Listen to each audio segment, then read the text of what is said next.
ከሚስቴ ጋር እየተኛው የሚወልደው የልጄ አባት ይምጣና ልጆቼንና ሚስቴን ይውሰዳቸው እያለ እኔ አስመርምሬ የልጆች አባት እንዳልሆንኩ አውቄያለሁ። እናት እውነት አባትነት እምነት ነው የሚባለውና ይህች የምትመለከቷት ቲክቶከር እንግዲህ ከሰዎች በሚሰጣት መጥፎ አስተያየት ኮሜንት እንዲሁም ደግሞ በውስጥ በኩል በሚላክላት መልእክት ምክንያት ነው በዛሬው ዕለት ራሷን ማጥፋቷን እየተነገረ የሚገኘው። ምላስ አጥንት የለውም፣ ነገር ግን አጥንት ይሰብራል ይባላል። አሁን ላይ ግን አጥንት ከመስበር አልፎ ልጆቻችን እህት ወንድሞቻችንን ነፍስ መቅጠፍ ጀምሯል ማለት ነው።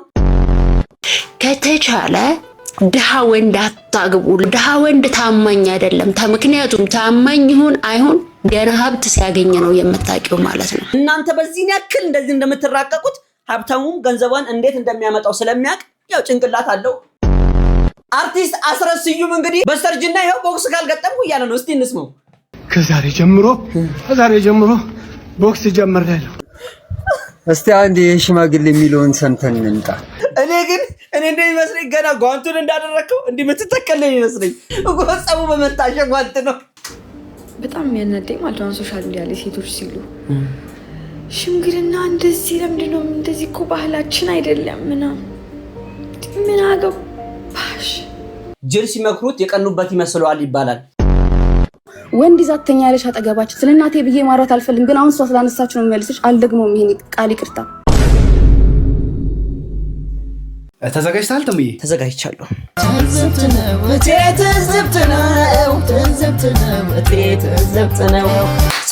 ሰላም ብለናል። እጅ ነስተናል፣ አንገት ደፍተናል፣ ይኸው መተናል። አጃይብ ከሚያሰኙ ቪዲዮቻችን ጋር ተከስተናል። ከቪዲዮቹ ጋር እኔ ጠንበሉሉ ሞሽ ብዬ ተከሰትኩላችሁ ወንድማችሁ ተሙሉ ጉሴ፣ እንዲሁም ከካሜራ በስተጀርባ ክኖሩ ነስንሶ አጣፍጦ ከሽኖ እንዲሁም ቅምር አድርጎ የሚያቀርብላችሁ ከታታ ወንድሜ ግስላው የማር ወለላው አንድ ላይ በመሆን ነው። ቤተሰቦች እዚህ ቤት ውስጥ ካሽ ገንዘብ አይሰራም፣ እንዲሁም ቼክ አንቀበሉ። ምንም አይነት ማስያዣ ነውር ነው።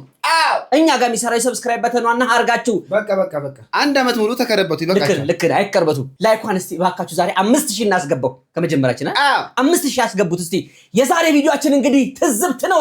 በጣም የታዘብናቸው ቪዲዮችን ሰብሰብ አድርገን ኢትዮጵያ ምድር ላይ ምን ተሰማ፣ ምን ታየ፣ ምን ተወራ፣ ምን ተባለ የሚለው ሰብሰብ አድርገን ይዘናቸው መተናል። ኢትዮጵያ ውስጥ የምትገኙ ተከታታዮቻችን እንግዲህ VPN ወይም PC ፎን በማብራት እንድታዩን በአክብሮት እንጠይቃለን። VPN ምንድነው ያላችሁን ነበረ። ከፕሌይ ስቶር ወይ ከአፕ ስቶር ላይ VPN ብላችሁ ካወረዳችሁ በጣም በቀላሉ ኮኔክት ማድረግ ብቻ ነው። ከዛ በኋላ መቆምቆም ነው። ከወዲሁ ለምታደርጉልን ትብብር ከልብ እያመሰገንን ቪዲዮ ላይክ እያደረጋችሁ ዳይሬ ቪዲዮ አንቺ ፕሮፌሽናል እየሆንሽ ነው። ፕሮፌሽን ኦፍ ስሜት ሻዳት መማር ደጉ ላክስ በለ። እንግዲህ በባለፈው ቪዲዮአችን ላይ ስለሆነ ሰው ታሪክ እዚህ ላይ አንተንላችሁ ነበረ። ፓርት 1 አሳይተናችሁ ከተመቻችሁ ፓርት 2 ይዘንላችሁ እንድንመጣ ኮሜንት ሴክሽን ላይ አስቀምጡልን ብለን ነበረ። ኮሜንቱ በሙሉ ፓርት 2 ነው። ፍቅራችሁን አልገለጻችሁልንም። በቃ ገጠር ግባ ይላል ሰውየው። እናሳ አርሳ አርበ ብላ ተመልከቱልኝ። ቃል የሰው ልጅ እዚህ ምድር ላይ ሲኖር በዋናነት የሚያስፈልጉት ፍቅርና በህይወት መደሰት ናቸው። እነዚህን ነገሮች በባንኮክ ላገኛቸው አልቻልኩም። እነዚህን ነገሮች ማግኘት ወደምችልበት ወደ ቀደመ ኑሮዬ መመለስ አለብኝ ብዬ ወሰንኩ። ወደ ገጠር ተመልሼ የእርሻ ስራ ጀመርኩ። ቤተሰቦቼ 6 ናቸው። እንደ ድሮዬ በአመት ለ2 ወራት መስራት ጀመርኩኝ። 6 ቤተሰቦች በአመት ከግማሽ ቶን በላይ አንበላም። በመሆኑም በአመት ውስጥ ያመረትነው ምርት ስለሚተርፈን ግማሹን መሸጥ ጀመርን። 2 የጉድጓድ ውሃዎች ቆፈርኩ። በውሃው አሳ ማርባት ጀመርኩ። ከጎን የአትክልት ስራ ጀመርኩ። ግማሽ ሄክታር በሆነው የአትክልት ስፍራ ከቤተሰቦቼ ጋር በቀን ከ15 ደቂቃ በላይ አጥፍተን አናውቅም። ነገር ግን ከ30 አይነት በላይ የጓሮ አትክልቶችን ማምረት ቻልኩ። ይህንንም 6ታችን ብቻ በልተን ስለማንጨርሰው ለገበያ ማቅረብ ጀመርን። በዚህም ተጨማሪ ገቢ ማግኘት ቻለን። ህይወት እንዲቀላል ሆና ሳለ ለምንድን ነው ያወሳሰብኳት ብዬ የባንኮክ ህይወቴ ትዝ እያለኝ ተገረምኩ። ትምህርቴን ቀጥዬ ቢሆን በባንኮክ ለ7 ዓመታት መቆየት ነበረብኝ።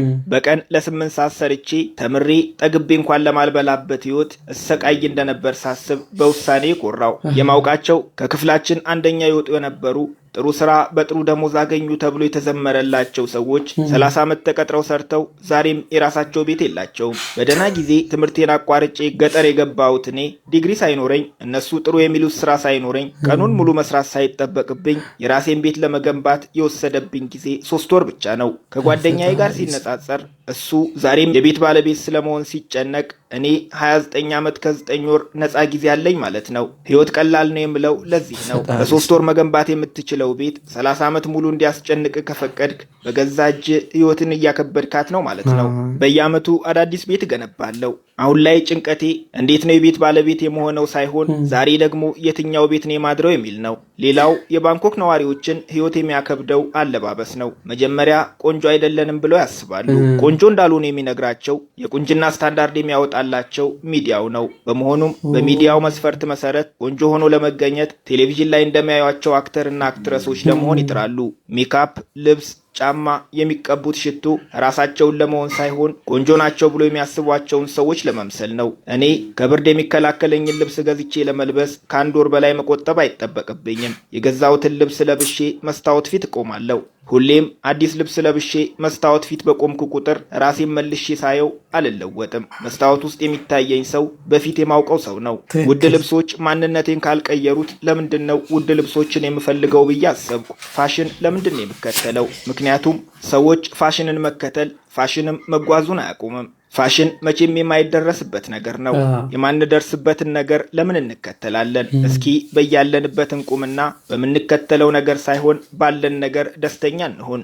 ፋሽን ብቻ ሳይሆን በህይወታችን የምንገዛውን ምንም አይነት ነገር መግዛት ያለብን ወድጄዋለሁ ወይ ብለን ሳይሆን ያስፈልገኛል ወይ ብለን መሆን አለበት። ወደ ገጠር ሲሄድ ሁሌም የሚያስጨንቀኝ ነገር ቢኖር ብታመም የትታከማሉ የሚል ሐሳብ ነው። ገጠር ሲሄድ የገባኝ ግን ህመሞች ሁሉ የስህተቶቻችን ውጤት ናቸው። የምንታመመው ማድረግ የሚገባንን ባለማድረጋችን ወይም ማድረግ የሌለብንን በማድረጋችን ነው። እነዚህን ነገሮች ማወቅ ከብዙ በሽታዎች ይከላከላል። ህመሙ ቢከሰት እንኳን በገጠር እነዚህን ህመሞች ለመፈወስ የሚሆኑ በቂ እውቀቶች አሉ። እነዚህን እውቀቶች ሁሉ አሁን ላይ ተምሬያቸዋለሁ። አሁን ላይ በህይወቴ የሚሰማኝ ነፃነት ነው። ፍርሃት የለብኝም። እዚህ ምድር ላይ እኔ ልዩ ሰው ነኝ። እኔን የሚመስለኝ እንደሌለው ሁሉ እኔም ማንንም መስዬ መኖር አልፈልግም። እኔ የተበላሸውን ማንነቴን አስተካክዬ የራሴን ህይወት እየመራው ነው። ከዩኒቨርሲቲ ማቋረጤን፣ ከከተማ ወደ ገጠር መግባቴን እንደ ጅልነት የሚያዩት ነበሩ።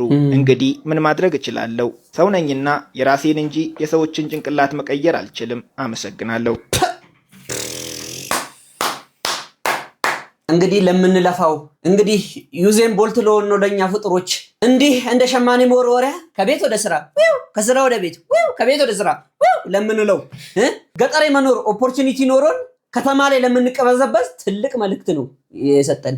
መዘመን ማለት ያለንን ነገር ይዘን መጠበቅና መጠቀም ነው እንጂ መዘመን ማለት መዘነጥ አይደለም። ምን እንዳለ ሰምተዋል?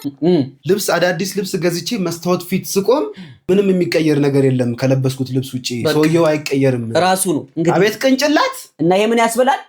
ተዘብተነ ወቴ ተዘብተነ ይበቃል እባክህ። እሺ ይበናት አትጩ።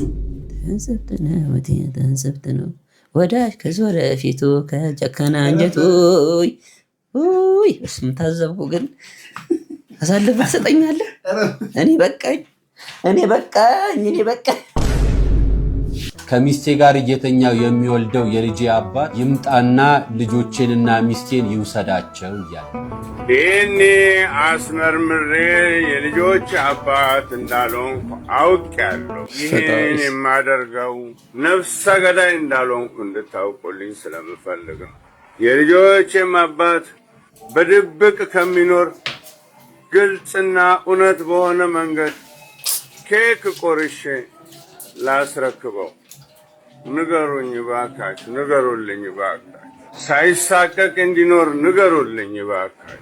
ምናልባት ለእኔ ያላደለውን ጸጋ በሱ በኩል በማየቴ እድለኛ ነኝ። ይህ ደግሞ የእኔም የሥራ ኃጢአቴ መልስ ሊሆን ይችላል ብዬ ያመንኩት ስለሆነ የልጆችን አባት ሳይሳቀቅ እኔ ማደርግላቸውን የነበረውን ከዛ የበለጠ እያደረገ እንዲያኖርላቸው የልጆች አባት ነው ፈቅጃለሁ። ይህ የሚሆነው በሰላማዊ መንገድ እንደሆነ ማደርገው ድብቅነቱን ይተውና በግልጽ ይኑር ፈቅጃለሁ። አሳውቁልኝ፣ ንገሩልኝ ባካችሁ። ኮፒና ሼር ላይክ እያደረጋችሁ ሳይሳቀቅ ቤቴ እንዲገባ ንገሩልኝ ባካችሁ። ከሚስቴ ጋር የሚወሰልተው እኔ ክፍለ ሀገር ፊልድ በረሃ ለበረሃ ጫካ ጅቡቲ ከሀገር ሀገር ስጓዝ ከሚስቴ ጋር እየተኛው የሚወልደው የልጄ አባት ይምጣና ልጆቼንና ሚስቴን ይውሰዳቸው እያለ እዚህ አባት ህመም ውስጥ ያለው ንግግር ሰቆቃ፣ ድካም፣ ተስፋ መቁረጥ፣ እልህ፣ ንዴት ቃላት ሊገልጹት የሚችሉታል። አሳድጋችሁ ልጃችሁን ያንተ ልጅ አይደለም ስትባሉ የሚሰማችሁ ስሜት በተለይ ወላጅ ለሆናችሁ እና እንዲህ የምታደርጉ እናቶች እረፉ። ህመሙን ብቻ ላካፈላችሁ። ምናልባት ይሄ አባት እንደተናገረው የልጆቹ አባት የሆንከው ሰው ከዚህ በላይ ቅጣት የለም፣ ከዚህ በላይ ጠያፍ ነገር የለም እና ፍርዱን ለእግዚአብሔርና ላንተ ሰጥቷል። መልሶ ይቅር ብሎ ሚስቱንም ልጆቹንም እንድትወስድ ፈቅዶልሃል። እንዲህ ብዬ ነው ማስተላልፈው። እንግዲህ ይሄ ሶሻል ሚዲያ ከመጣ በኋላ የቤተሰብ ጉዳዮች በይፋ እዚህ ሶሻል ሚዲያ ላይ ይጋራሉ። በጣም የሚገራርሙ በቀን በቀን ውስጥ ለጆሮ የሚሰቀጥጡ ለመስማት የሚከብዱ እንዲህም አለ እንደሚያዝብሉ ቪዲዮችን እያየን ነው። ከነሱ መካከል እንግዲህ የኚህም አባት አንዱ ናቸውና እንግዲህ በአገራችንም አባባል እንደሚባለው እናት እውነት አባትነት እምነት ነው የሚባለውና ይሄን ሁሉ አመት አሳድገው አሁን ላይ ተስፋ በመቁረጥ ልጆችህንና ሚስትህን ውሰድ እያሉ ነው። ዓለም ላይ ከተፈጠሩ ፍጥሮች በሙሉ የምጡቅ አእምሮ ባለቤት የሚባለው የሰው ልጅ ነው። ምን አይነት ክፋት ነው የሚያስብሉ ሌሎችም ሰዎች አሉ። ፈጣሪ አምላክ እንደዚህ አይነት ነገር ይሰውረን፣ ልቦና ይስጠን፣ አይምሯችን ይመለስ። የእምነት አባቶች ጸሎት ማድረጋችሁን እንዳትረሱ። እጅግ አሳዛኝ የሆነ ዜና ነው። ነፍስ ይማርልን። ለሰዎች የምንሰጣቸው እያንዳንዱ አስተያየቶች፣ ኮሜንቶች እንዲሁም በውስጥ በኩል የምናስተላልፋቸው መልእክቶች በሰዎች ህይወት ላይ ምን ያክል ተጽዕኖ እንደሚያመጣ አናውቅም። እባካችሁ ተጠንቅቁ ማለት ፈልጋለሁ።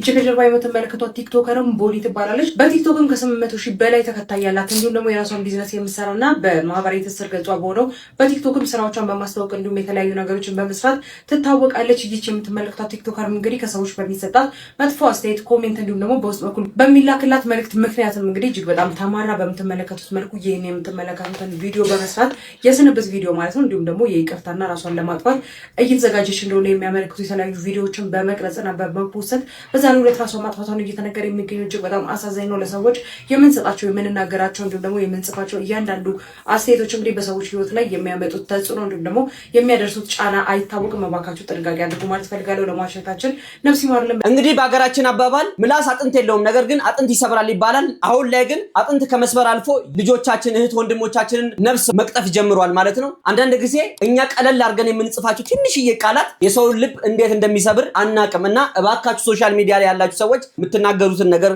ቆጠብ አድርጉት። እህታችን የሰራችውን የስንብት ቪዲዮ እኔ ኦሮምኛ ቋንቋ መስማት ስለማልችል ኦሮምኛ ቋንቋ መስማት የምትችሉ ሰዎች ልትኖሩ ስለምትችሉ ለእናንተ ይዤላችሁ መጥቻለሁ። እንግዲህ ኮሜንት ሴክሽን ላይ ትርጉሙን ትጽፉልናላችሁ። ቪዲዮ ይሄን ይመስላል። guyyaan kun akka dhuftu ergixeenyaan ture ani. Kanaafiyyuu anaan immoo jireenyi nagayeera. Hojjedhee jireenya jiraadhus argeera. Warri isin gadhiisiise dhiifama. Maatiin koo, obboloonni koo, hiriyoonni koo hundi keessan dhiifama guddaa naa godhaa. Anaan kana booddee boqonnaa kan naa kennu hojii yookaan gaa'ela osoo hin taane kana booddee boqonnaa naa kennu du'a qofaadha. Kanaafiyyoonis bakkaanii fidadhe deemaan jira waanta ta'eef isinin jaalladhaa. yeroo gaarii turtii qaalii qabaadhaa. እንግዲህ ባያችሁት መልኩ ነው ተስፋ በመቁረጥ ስሜት ነው ቪዲዮን ይሰራችሁ። ህይወቷ ያለፈችውን እህታችን ነፍስሽን በአጸደ ገነት ፈጣሪ ያኑርልን እያለን ከዚህ በኋላ ለምትኖሩ ወጣቶች እንግዲህ ተስፋ ባትቆርጡ፣ ሁሉም ነገር ያልፋል። ለሚያልፍ ነገር የማያልፍ ነገር ባታደርጉ መልካም ነው። ለእህታችን ወዳጆች እንዲሁም ለቤተሰቦች መጽናናትን እንመኛለን። ከተቻለ ድሃ ወንድ አታግቡ። ለምን ስቴብል ያደረገ ገንዘብ ያለው ወንድ ሲመርጥሽ አምኖ ነው የሚመርጥሽ። ድሃ ወንድ ግን እንደ አማራጭ ይዞሽ ከሆነ ድሪም ገርል የምትባሏ ሴት ያቺ ውስጧ ብትኖረኝ ብሎ የሚያስባትን ሴት ማሳደድ ይጀምራል። ምን ሲሆን ሀብት ማካበት ሲጀምር፣ ቤት ሲሰራ፣ መኪና ሲሄድ፣ ገንዘብ ተቀማጭ ሲኖረው፣ የሆነ የሚንቀሳቀስበት ቢዝነስ ሲጀምር ኮምፕሊትሊ ያ በድህነት ታማኝ ያልሽው ወንድ ያ በቃ ያለሱ ምናምን ያልሽው ወንድ ኮምፕሊትሊ ባህሪው ይቀየርና ፍሊፕ ሲያደርግ ታያለሽ። ኦኬ ለዛ ነው ድሃ ወንድ ታማኝ አይደለም። ምክንያቱም ታማኝ ይሁን አይሁን ገና ሀብት ሲያገኝ ነው የምታውቂው ማለት ነው። ይሄ መራር ሀቅ ነው። ባይዘው መራር ሀቅ ነው። መራር ነው እውነት። ንግግርሽም ትንሽ ቆምጠጥ ያለ መረር ያለ ነው። እኔ ልሙት አብዛኛውን ጊዜ ስህተት የምንሰራው ምን አይነት ስህተት መሰላችሁ? የአንድና የሁለት ሰው ወይ የሶስት ሰውን ባህሪ እንደ ብዙ ባህሪ ማድረግ። አንቺ በተሳሳችው ስህተት ሴቶቹን ራሱ ላስላስ ማድረግ አልፈልግም አይደል? ጊዜ የኔ እናትና አባት እኔን አግብቶ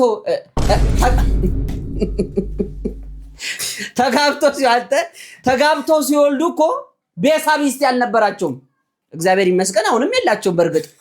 ነገር ግን በፍቅርና በክብር ነው የሚኖሩት። ስንቱ አለ አይደል? እንዴት ችግር ተነስቶ አብረው አድገው እኔ ማቃቸው ፐርሰናሊ ማቃቸው አግኝተው አሁን ላይ ኢዮቤልያቸውን ሲያከብሩ እኮ የሚገርሙ ናቸው። የሚገርም አዎ ምንም ሀብታም እኮ ስለማታውቅ ነው። ያው በፍቅር የሚኖር ሰው ታውቃለህ። ግን አውቃለሁ እኔ ሀብታም አላውቅም። እሱ ነው እኔ ችግር። ሀብቴ ኢትዮጵያ ሕዝብ ነው። እቺ ምን እንዳስመሰለችብሽ ታውቂያለሽ? እቺ ድሃ ወንድ ላለማግባት ራስሽን ያሳመንሽባት መንገድ ጥበብሽን ነው የሚያሳየው። ሴት ልጅ ብር ትወዳለች የሚለውን እንትን ልሸፋፍነሽ አይ ወደጄ ሳይሆን ፍቅሩ ነው ምለሽ ለመግባት ያሰብሽባት መንገድ ነው። ይቅርታ እኔ ፐርሰናል አይደለም ያደረኩት እና የተናገርሽው ንግግር አብዛኛውን የኢትዮጵያ ሴቶችን ሊበክል የሚችል ነው። እውነትም የሚበክል ነው። ይግናሽ እኔ ድሃ ስለሆንኩኝ አይደለም ይሄን የምናገረው። ነገር ግን እናንተ በዚህ ያክል እንደዚህ እንደምትራቀቁት ሀብታሙም ገንዘቧን እንዴት እንደሚያመጣው ስለሚያውቅ ያው ጭንቅላት አለው የሆነች የሚያስብባት ማቴማቲሽያን አለው አይደል? ጀስት ኢንፎርማል አድርገሽ ብዬ ነው። ሀሳብ ካላችሁ ኮሜንት ላይ አስቀምጡልኝ። እሺ የድሃ ልጅ የነበራችሁ ሀብታሞች አሁን ልጆቻችሁን ካደጋችሁ በኋላ እንዴት ነው እያሳደጋችሁ ያላችሁት? እስኪ ትንሽ ላጫውታችሁ። እንደዚህ አይነት ጉዳይ ከተነሳ መቼ ምን ለማለት እንደፈለኩ ይገባችኋል። ብዙዎች እንግዲህ ኢትዮጵያ ውስጥ እንደምታውቁት ብዙ የተለያዩ ሰርተው ጠንክረው ነው ራሳቸው ማንነታቸውን አሳይተው ብር የሰበሰቡ አሉ። በዛው ልክ ደግሞ በተለምዶ ስፓይደርማን የምንላቸው የተለያዩ በሌብነቱን በምኑም ተሳክቶላቸው ሀብታም የሆኑ ሰዎች አሉ። ሶ የሁለቱ ልዩነት የምናውቃቸው አንደኛ በምላሳቸው ባነጋገራቸው ነው።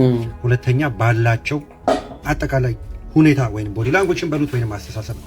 ግን ዛሬ ፎከስ ማድረግ የምፈልገው የድሃ ልጅ ሆናችሁ አድጋችሁ ግን ሀብታም የሆናችሁ ሰዎች በተለይ ወንድ ልጆቻችሁን ካሁን በኋላ እንዴት ነው እያሳደጋችሁ ያላችሁት የሚለውን 50 ሴንትስ የሚባለውን ድምፃዊ ታውቁታላችሁ። እሱ የእሱን ኤክስፒሪየንስ ትንሽ ላጫውታችሁ። which is በውስጥ የማስበውን እሱ ስላደረገው ማለት ነው። 50 ሴንትስ እንደማንኛውም ሰው ጎዳና ላይ ያደገ ከዛ በኋላ በራሱ ጊዜ ጥሮ ግሮ እዚህ የደረሰ ሰው ነው። በአሁን ሰዓት የ27 ዓመት ወንድ ልጅ አለው። ይህ የ27 ዓመት ወንድ ልጅ አሁን በቅርቡ ሚዲያ ላይ ወጥቶ ምን ይለዋል? በየወሩ የምትቆርጥልኝ ተቆራጭ፣ በነገራችን ላይ ልጅ ከወለደላት ሰው ጋር አሁን አብሮ አይኖርም። ያው ግን ለልጁ ተቆራጭ ይቆርጣልና 10700 ብር ኢማጂን 10700 ብር በአሁኑ ሰዓት አሜሪካን ሀገር ውስጥ በጣም ሃይ ክላስ የሆነ ሰው ካልሆነ በቀር $10700 ማለት ነው ምላችሁ የሚገባችሁ ከሆነ ቴክኒካሊ ሚድል ክላስ ኢንካም ያላቸው ሰዎች ያንን ብር ተቀብለው ቤተሰብ ምናምን ማስተዳድረው የሚኖሩበት ብር ነው። ሶ ይህ ሰው የብርን ዋጋ ስላላወቀ አደባባይ ወጥቶ ያው ብዙ ነገር ተናገረ። ተጨማሪ ብር ፈልጋለሁ ከአባቴ ብሎ አውራ ማለት ነው። ግን 50 ሴንትስ ኦልሬዲ ከህይወት የተማረ ሰው ነው። ጎዳና ያደረ ሰው ነው።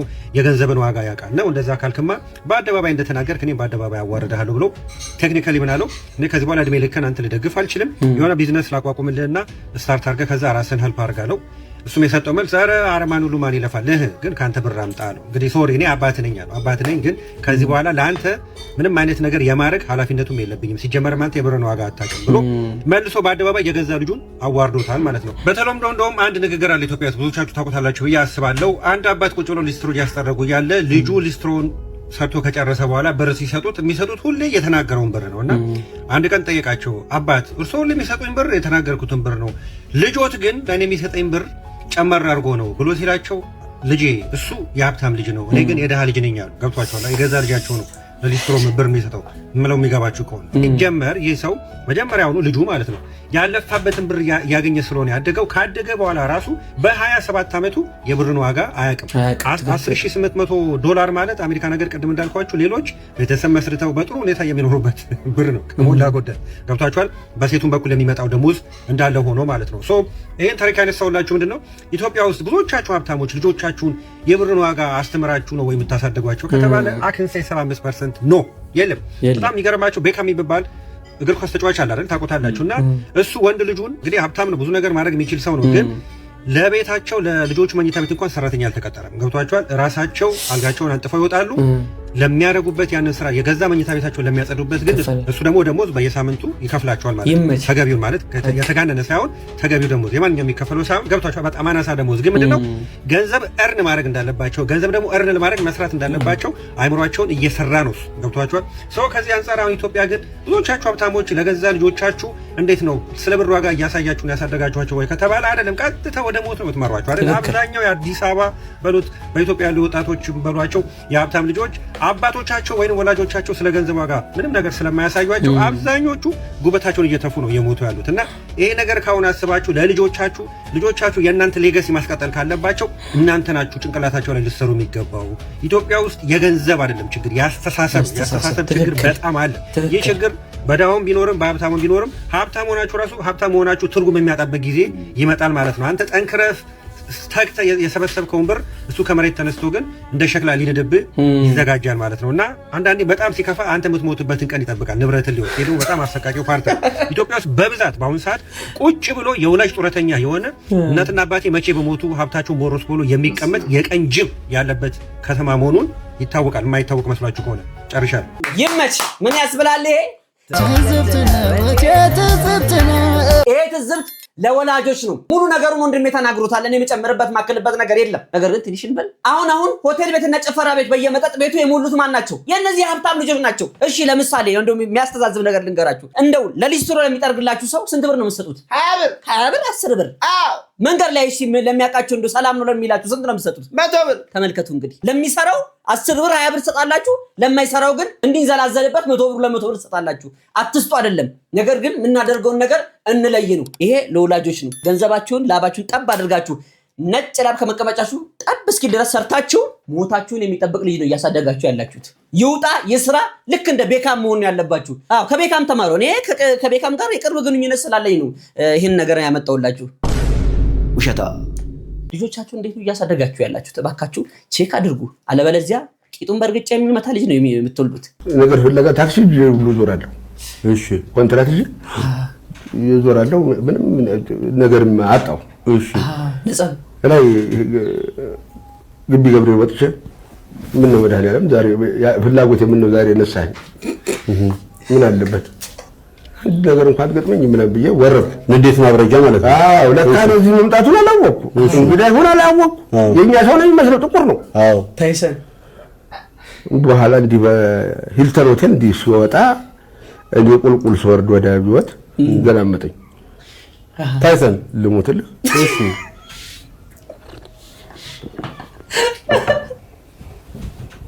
አንተ ባለጌ አልኩት።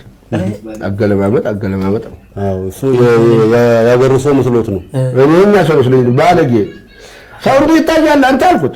እሺ ዋጣ አለልህ። ጠጋ አልኩና እንደዚህ ይታያል ወይ በእናንተ ሀገር ሰው ስለው ጊዜ እንዲህ አልሰበሰበም ሊመታውት። አዎ እሺ እኔ በእናንተ ሀገር ሰው እንዲህ ይታያል ወይ አልኩት። እሱ ተሰበሰበ። ያደግንብሽ አልኩና እኔም ያደግንብሽ እንዲህ ጋቢ ለብሼ ነበር እንዲህ አድርጌ አልኩት። እሺ አንተ እንትን ድምጡ አለ እንዲህ ሊመታኝ እየሰደደው አሁን ድረስ ድምጡ ይሰማኛል። ይህ አላረ አዎ ያደግንብሽ ብዬ ዝቅ አፈስኩታ። በዚህ በኩል ታይሰን ልሞትልህ። እሺ በሁለተኛውም ብቻ ቦክስ ብስጭት አይፈልግም፣ ማሰብ ነው ይፈልጋል። በዚህ አላልኩትም። በዚህኛው ተመልሶ ሲል ዝቅ ብዬ ይገባሃል አልኩታ። አንተ ለካ አማርኛ ይገባል እንዴት እንዴ ልትገለኝ ነው እንዴ ብሎ ወደ ከቤት ላልሮጥም። ታይሰን ልሞትልህ። ምን እውቀት እኮ ነው ይሄ፣ የቆየ እውቀትና የቦክሱ ጥንካሬ ነው። ቋንቋውን ያስለወጠው ምንድን ነው? ድንጋጤ። እሱ የሰደደው አልጠበቀም። እንደዚህ አይነት ሰው አገኛለሁ ብሎ አልጠበቀም። ቦክስ ምን መሰለህ፣ ተተናደድክ ያስመታል። ተተናደድክ መናደድ የለብህም። በተመታ ቁጥር ተተናደድክ ይጨመርልሃል እንጂ የምትወስደው ነገር አይኖርም። ይሄ ነው እንግዲህ ይመስላል። ስለዚህ መጀመሪያ ታይሰንን ያሸነፉት እርሶ ኖት ማለት ነው። ከዛ በኋላ ያው ማንም እየተነሳ የሰፈር ልጆች ሁሉ ይመቱታል አሉ። አሳዘነኝ። እውነቴን ነው። መጥፎ ነው። አሁን የአካባቢው ልጆች ሰብሰብ ብለዋል። እናንተ ያን ጀግና ያን ጎበዝ እያሉ ይደበድባሉ አሉ። እኔ ነኝ ይኸውልህ እንግዲህ እውቀቱንም ዝናውንም መሰርኩበት። ምን ማን ይዘግባል? የሚዘግብ የለው። እኔ ዘግባለሁ። ጋሽ ሙኬ እኔ ዘግቡልዎታለሁ። ልጆት ሙኬ ምን ይችላሉ? ሲጀብሩ መንገድ ብቻ ይከፈትላቸው እንዴ! ሙኬ መንገድ ብቻ ይከፈትላቸው። እንደው ይመቹት። ታይሰንን የደበደቡት የመጀመሪያ ኢትዮጵያ እርሶ ኖት። አረ ወገን ይሄ የቦክስ ውድድር ተብሎ የተጀመረው የስፒድ ቦክሶች እነጌቹ ያስጀመሩት ነገር ትላልቅ ሰዎች ጋር ሄዷል። ከባድ ሆኗል። በኮሜዲ ስራው የምናውቀው የምንወደው አርቲስት አስረስ ስዩም እንግዲህ የዘጠናዎቹ ፈርጥ በስተርጅና ሙሽርና ይሉት በስተርጅና ይኸው ቦክስ ካልገጠምኩ እያለ ነው። እስቲ እንስማው።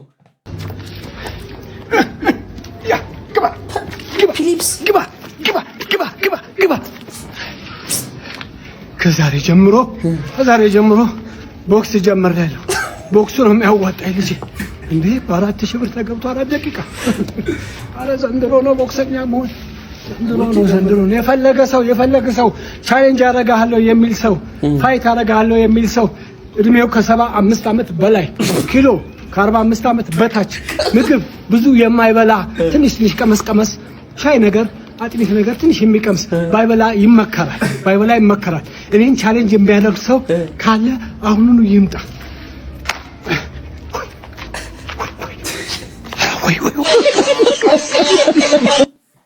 አሬ መጃዝ ነው እውነት በጣም የሚመቸኝ ኮሜዲ ነው። እንግዲህ ተመልሷል በቲክቶክ መንደር። ጋሽ አስረስ ማን ነው?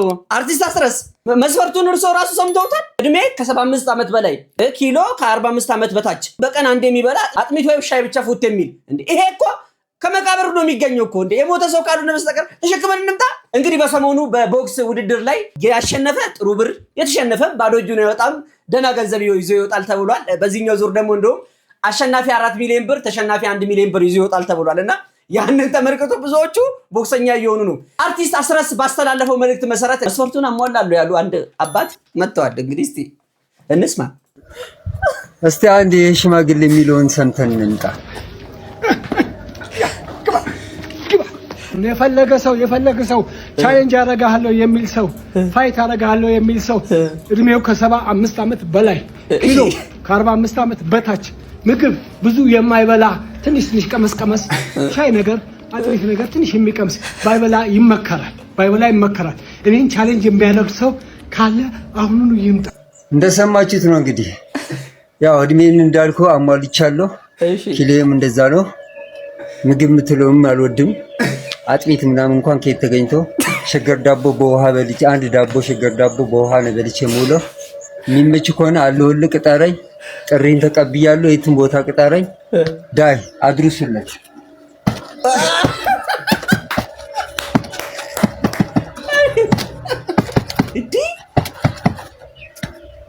ሼር አድርጋችሁ አድርሱለት።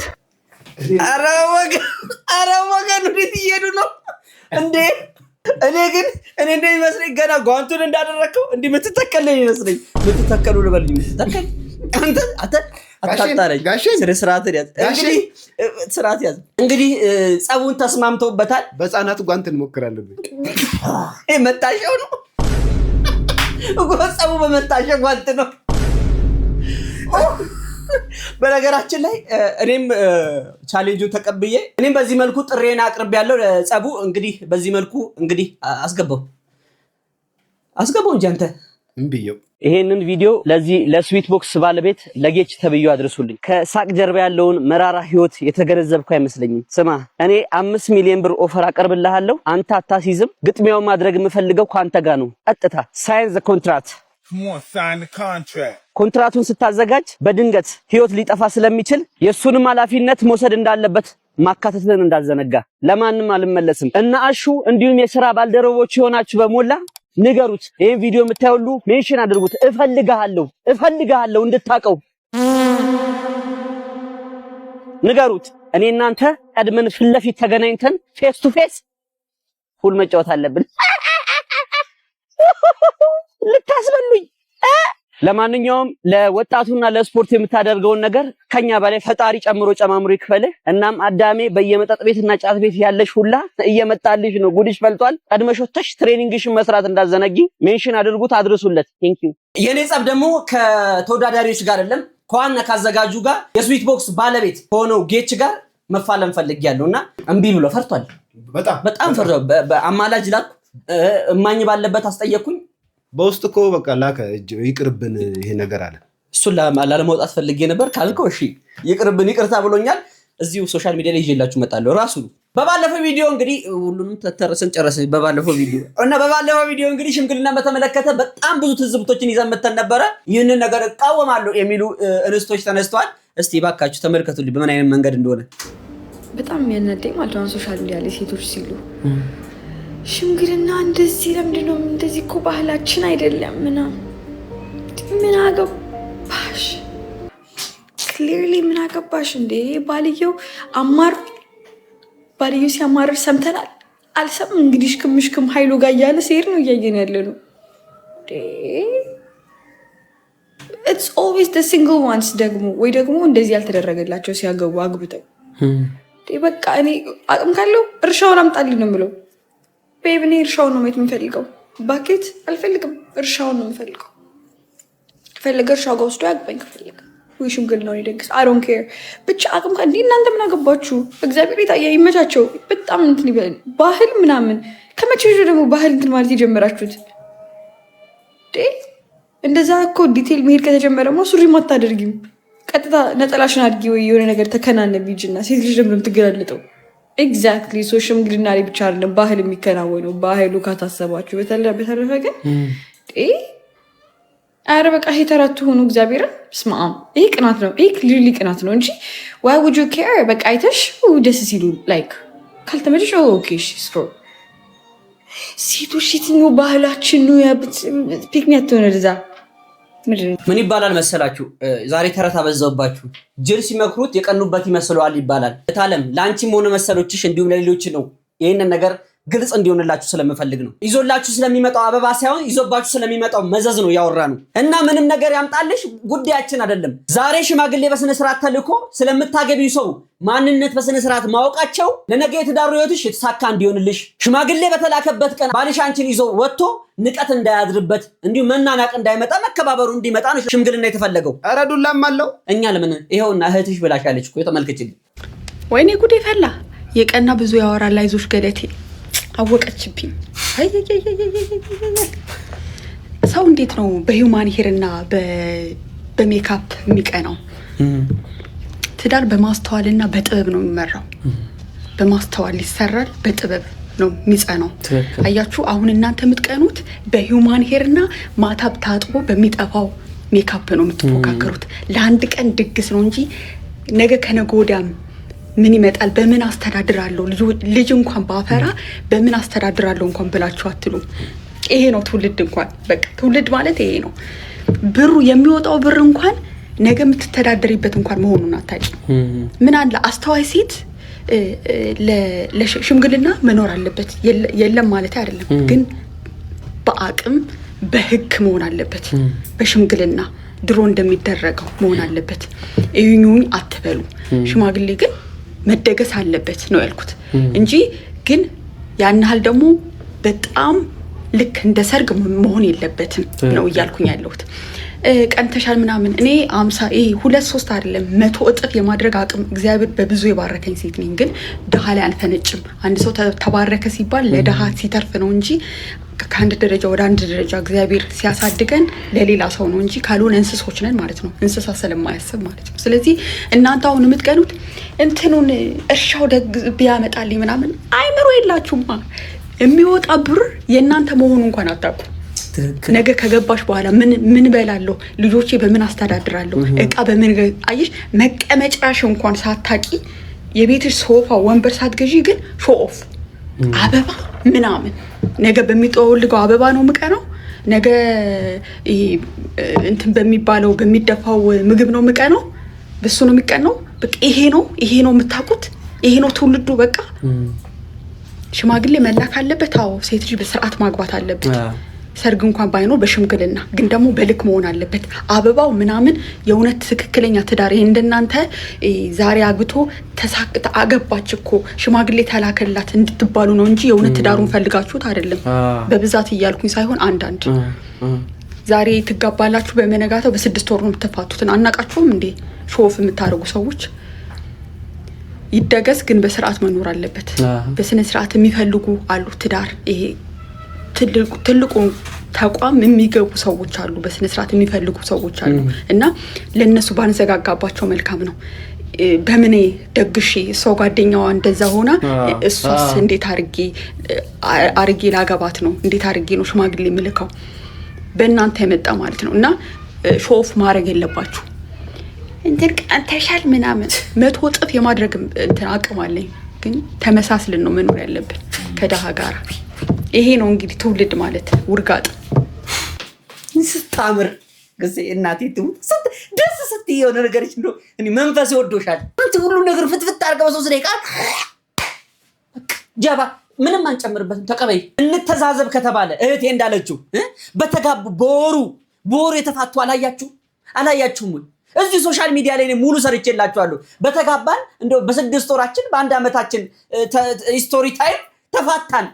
ተደግሶ ሰው በልቶ ጠጥቶ ቬሎ ተለብሶ መኪና ተደርድሮ ሽምግልናውን ተልኳል። መጀመሪያ መቅደም ያለበትን ነገር ሳታስቀድሙ ይሄ ነው ከፈረሱ ጋሪው ቀደመ የሚባለው። ባለፈው ቪዲዮአችን ላይ እንግዲህ አንድ እናት በሶሻል ሚዲያ ወጣ ልጆቼ እኔን ሊገሉኝ ነው ሊመቱኝ ነው እንዲሁም ያንቋሹኛል እናትነቴን አልተቀበሉም ብላ ቪዲዮ ሰርታ ነበረ። እሱን ቪዲዮ ተመልክቶ በዚሁ ላይቭ ስትሪም ላይ እውነታውን በተመለከተ እንግዲህ ልጅ ከእናቷ ጋር ጎን ለጎን ያደረጉትን ንግግር ይዘንላችሁ መተናል። ለማንም አናዳላም። እውነቱን የሚያውቀው ባለፈውን ብለናቸዋል ባለቤቱና ፈጣሪ ብቻ ናቸው የሚያውቁት። ቪዲዮን ተመልከቱልኝ።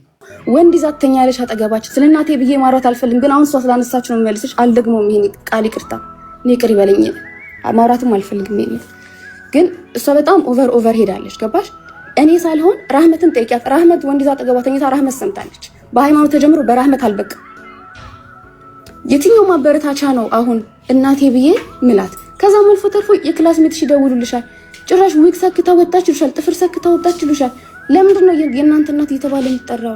ገባሽ? እኔ አሁን እየተናገርኩ ያሉት ለእህቶቼ ጭምር ነው። እኔ በቃኝ እኮ ኢትዮጵያ በቃኝ አልገባም ብዬ ከማልኩ በኋላ እህቶቼ አድገው እንዴት ነሽ ማለት መጠየቅ ሲፈልጉ ምናምን ነው እንጂ ከዛ ፊት እሷ አጠገቧ ሆነን ነው የምልሽ። ከቤት አባራን ሳምንት 1-2 ወር ውጭ እንኖራለን፣ ግን ቤት ውስጥ ጎረምሳ ነው የሚኖረው። እስቲ ጎረምሶቹ ውጡ፣ እዚች ጋር እስቲ ወንድ ናችሁ ውጡ። እስቲ የምርን እየዋሸሁ ከሆነ አሁን የምር ፈጣሪያችሁ የምትፈሩ ከሆነ ውጡ። ሳይኮ አድርጋናለች፣ አብደናል ሀቢባ እኛ። ግን አሁንም ቢሆን እንደሱ አይደለም። ምክንያቱም ያደግነው ከሷ ጋር ከጎረቤት ከውጭ ከባዳ ጋር ነው ያደግነው። አባታችን ለኛ ስሙን አያደርግልንም አሁንም ድረስ። የዛኔም አላረግልንም አሁንም አላረግልንም። እሷ የምትፈልገው ሄደን እንደበድበው፣ ሄደን እንድንገለው፣ ሄደን እንድንከሰው። እኛ ደግሞ የዛ አቅም የለንም። አሁን ለራሳችን የማትረፍ ህይወት ላይ ነው ያለነው። ሰው እንዴት ህይወቱ ሙሉ ስትራግል እያደረገ ይኖራል? አሁንም ደግሞ አልበቃም። ገባሽ? አሁን ምናልባት ከዚህ በኋላ ምናልባት እንፈልገው ነገር አይኖርም። ፍላጎታችንን እንኳን አውጥተን የምንጠይቅ አይነት ልጆች አይደለንም። መጠየቅ ትቻለሽ፣ አንገታችን ደፍተን ነው የምንኖረው። ለሰው አንናገርም ይሄ ሆንን እንኳን ብለን። ይሄ አሁን ላይ የምናየው ነገር ለኛ ኢትስ ኦኬ ነው ስልሽ ጨመረችልን እንጂ ካለብን ላይ አዲስ ነገር አይደለም የተፈጠረብን። ግን ይሄ ጨመረችብን። ጭራሽ ከውስጣችን ቁርጥ አድርገን እንድናወጣት ነው ያደረገችው። ቪዲዮን ከመቀረጻ በፊት ከ2 ቀን በፊት በስልክ እያወራችን ነበር። ማማ ተረጋጊ፣ በንዴት የምታወጪውን ኢነርጂ ቀንሺ፣ አንቺ ገና ነሽ። እሷ ለ3-4 ሜትር ቤት እንድትጣላ አልፈልግም። እኛ ሰርተን ቤት እንገዛልሻል፣ የተሻለ ነገር ነው የማስበው። ይሄን እንደዚህ ካላልኳት እስቲ ውሸታም አትበለኝ። እኔ በጣም በተረጋጋ ነገር ነው ማውራት፣ እንድትረጋጋ ብዬ ነው እንጂ እኔ ያደረገችኝ ነገር እኔ ውጭ ላይ እንዳሳልፍ ምን ያደረገችኝ ነገር ባይ ፎርስ ዛሬ እናቴ ብዬ የመጣበት አይነት ህይወት ውስጥ አልነበረም ሆነው። እኛ በየቀኑ ሶሻል ሚዲያ ላይ የግል ህይወታችሁን አታምጡ የምንልበት ምክንያት ምንድነው? አንደኛው ሰው ታዝበው ወይ አሽሟጦ ዞር ነው እንጂ የሚለው ምንም ነገር ለእናንተ የሚጨምርላችሁ ነገር የለም። ጊዜው በጣም ክፍት ያለበት ጊዜ ነው። እናትና ልጅ ቤተሰብ በሙላ ሶሻል ሚዲያ ላይ ይወጣ እንዲያደረጉኝ እንዲተደረገ እያለ ሶሻል ሚዲያ ላይ እየተበተነ ነው። ጎረቤት የሆነ ነገር ሲፈጠር ዝም አትበሉ። ማስታረቅ ካለባችሁ አስታርቁ። ጉዳዩ ከ2 ሰውና ከ3 ሰው በላይ እንዳያልፍ ሶሻል ሚዲያ ላይ ከወጣ መጠቋቆሪያ ነው የምትሆኑት። አለቀ። ቀን ምን ይዞ እንደሚመጣ አይታወቅም። ነገሮች ይቀያየራሉ። ነገ ከነገ ወዲያ እንደዚህ የሚተዛዘቡ ሰዎች ታርቀው ይቅር ተባብለው አብረው ሊሆኑ ይችላሉ። ትናንትና አጫሽና ሰካራም እንዲሁ በጥባጭ የነበረ ሰው አሁን ላይ ነገሮቹ ተቀየሮ ሰላማዊ ሰው ሆኖ የእምነት ቦታ አገልጋይ ሆኖ እያየን ነው። ሁሉም ነገር ይቀየራል። የውስጥ መቅረት የነበረበት የግል ህይወታቸው ሰው ጋር ይቀራል እና መተዛዘቢያ መጠቋቆሚያ ነው የምንሆነው። እባካችሁ ተው በቃ ይቅርባችሁ። እና በፈስ ቀልድ የለም። ፈስማ መፈሳት ግዴታ ነው፣ መፈሳት አለበት። ስለዚህ ባቄላ ጠቃሚ ነው። እንደውም አንዳንዴ ፈስ እንዲካለ ባቄላ ብላ፣ ምክንያቱም ጤና ነው። አሁን እኔ ሁለተኛ ልጄን ስወልድ ሰርጀሪ ነው የወለድኩት። መፍሳት ባለመቻሌ 3 ቀን ሆስፒታል ገባሁ። ፈስ ቀልድ የለም። እውነት 3 ቀን ተጨነቀ። አንዛራችሁ እንዴ በደም መጨረሻ ላይ ግን በምንድን መድኃኒት ሰጡኝ። የሚጠጣ ሲሰጡኝ ውሃ ነው የሚመስለው የሚጠጣው ነገር። እኔ እጠጣዋለሁ ግን የለም ፈስ ኬት ይምጣ። እኔ እጠጣዋለሁ ፈስ የለም ኬት ይምጣ። መጨረሻ ላይ ግን ባቢ ደግሞ እንደ ልቡ ይፈሳል። ያኔ ሰጡኝ ምጠጣ ወይስ